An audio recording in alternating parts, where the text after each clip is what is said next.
I'm a single mom of two wonderful boys. I'm lucky how they turned out. They're both giants for their age, but so kind and sweet. I share custody with my ex-husband Drew. We've been divorced for 5 years now. Every year it's becoming harder and harder to support us. It's all my fault and I don't know what else to do.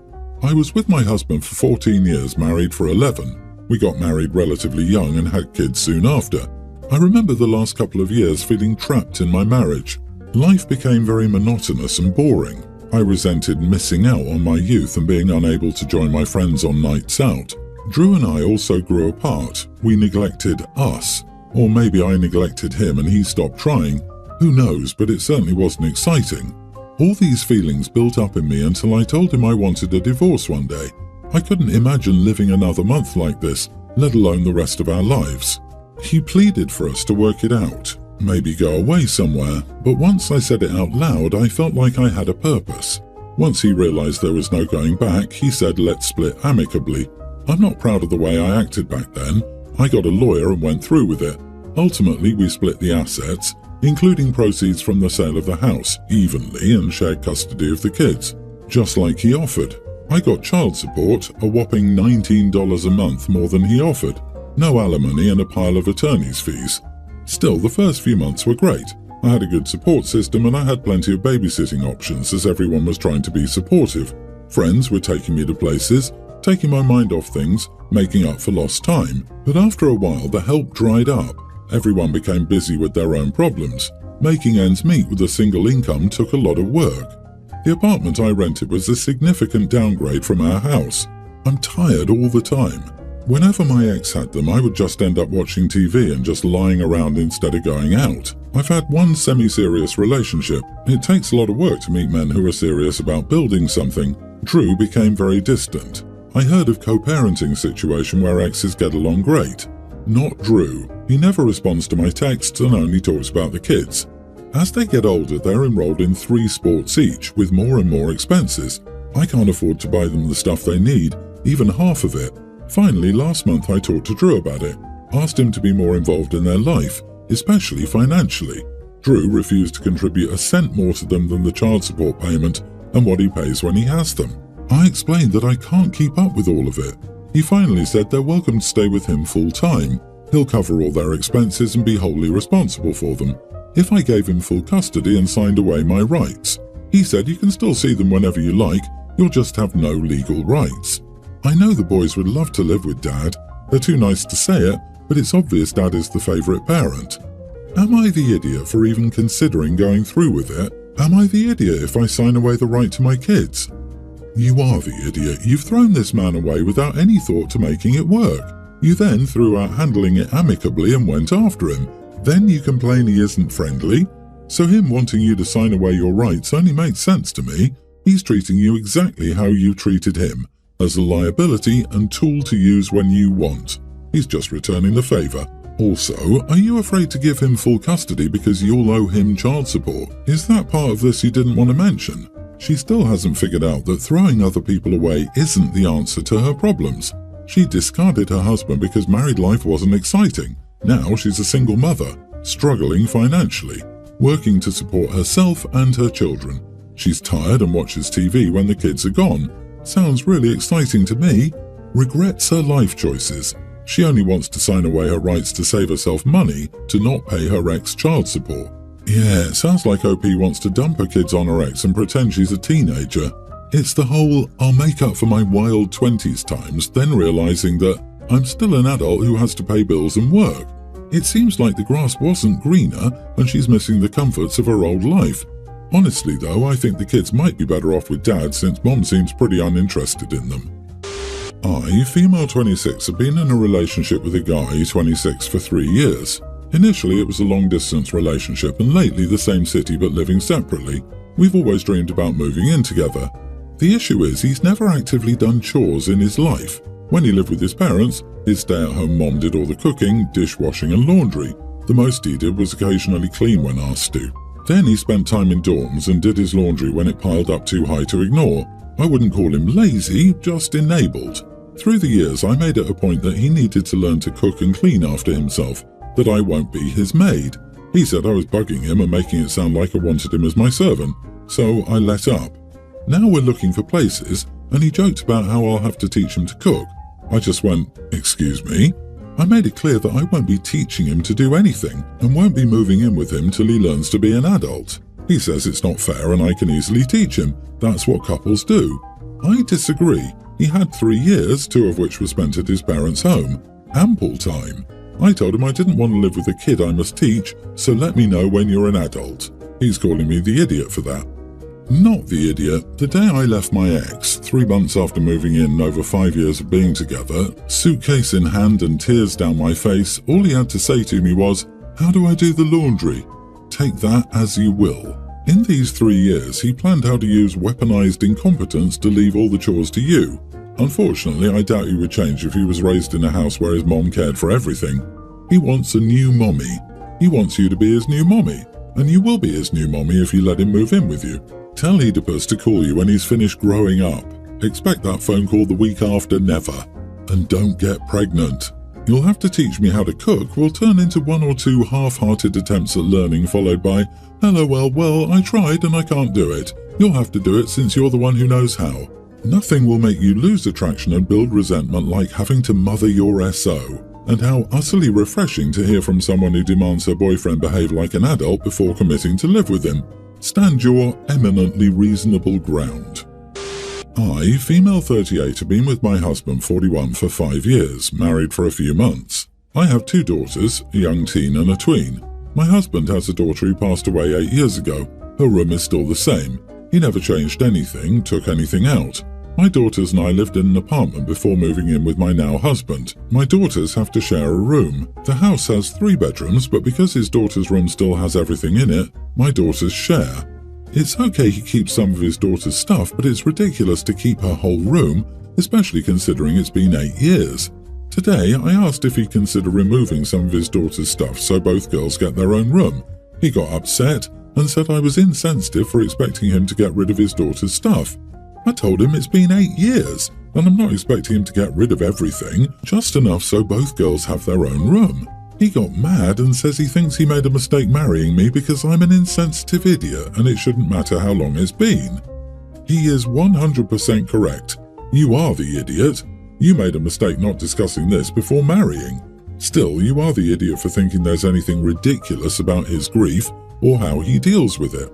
It's likely a mistake he'll quickly rectify because he won't trust you not to go behind his back and change the room.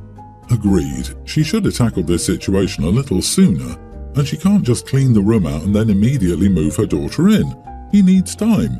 She's the idiot for not figuring this out a long time ago. She also seems to lack empathy. She didn't clean the room out. She approached her husband about respecting the needs of her children, who would likely appreciate having their own space. Having 2 teenage girls sharing a room while another room is a shrine is not a sustainable solution. She didn't need to figure his grief out sooner as she waited 5 damn years by being in a relationship with him. Now she's married to him, and he has either accepted her daughters into his family or not. If he hasn't accepted them as part of the family, he's an idiot. If he has, he's an idiot for not being able to see their need for space.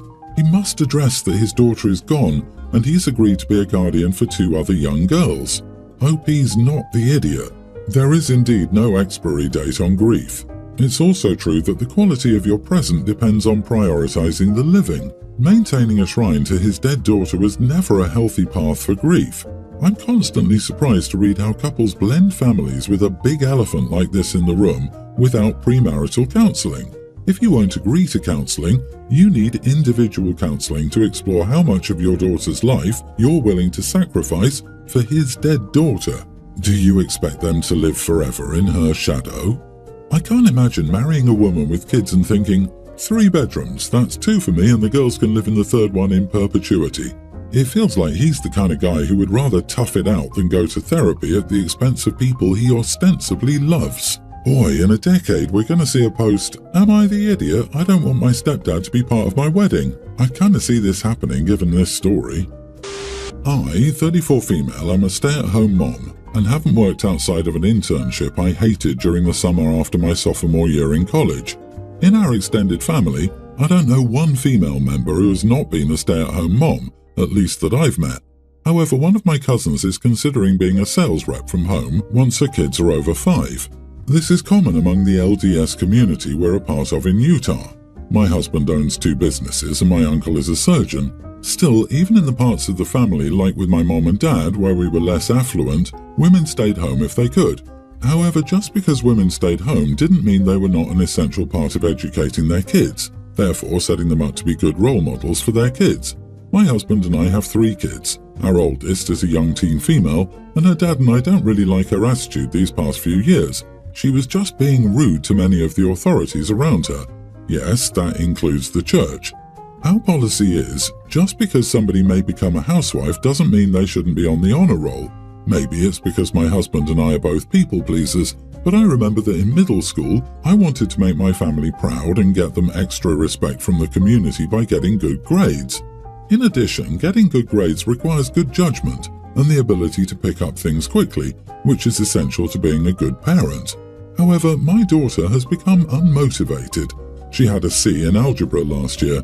A lot of her homework questions have been Googled before, so if she wanted to be lazy, she still could have referenced those answers for homework. Yes, she needs to do her own work and understand the material. Still, if everybody else's online answer is different, that should make her think about why. We had a talk, since school just started, about how little she seemed to be putting into classes that didn't interest her. She's taking geometry this year, and we expected a B+ or above. She said, "Well, I'm going to stay at home anyway, why would I need geometry? Do you use geometry to do your job, Mom? I think you just use basic math and English."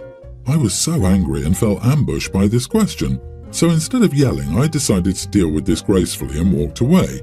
But my husband yelled at her and sent her to her room. It's been a week and she's tried to talk to me, but I'm upset she hasn't attempted to apologize.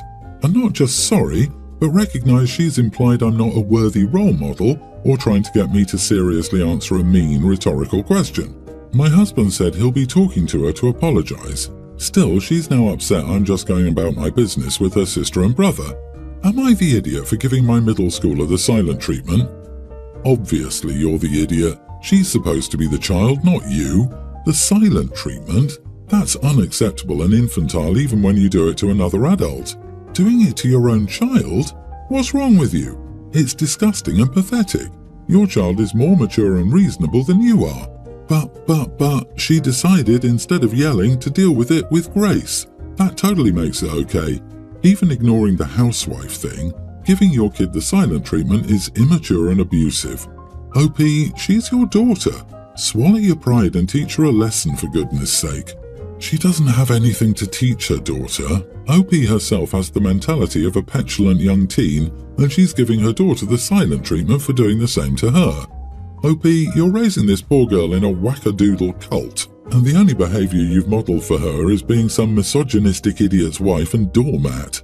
You are the idiot and a failure as a woman and a parent. She is learning. She's learning from example. You.